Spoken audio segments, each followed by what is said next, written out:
pinaka-importante sa breeding yung iniingatan natin yung mga inahin natin, yung mga broodcock natin kasi may mga process kasi na kailangan andyan sila palagi.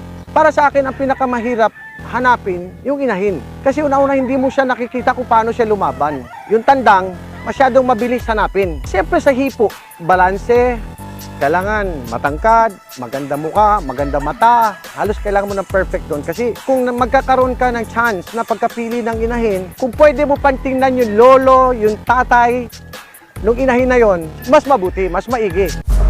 Salang na natin sa conditioning, dapat mag-concentrate na tayo dun sa training program, sa mga sparrings, gaya ng pagpurga.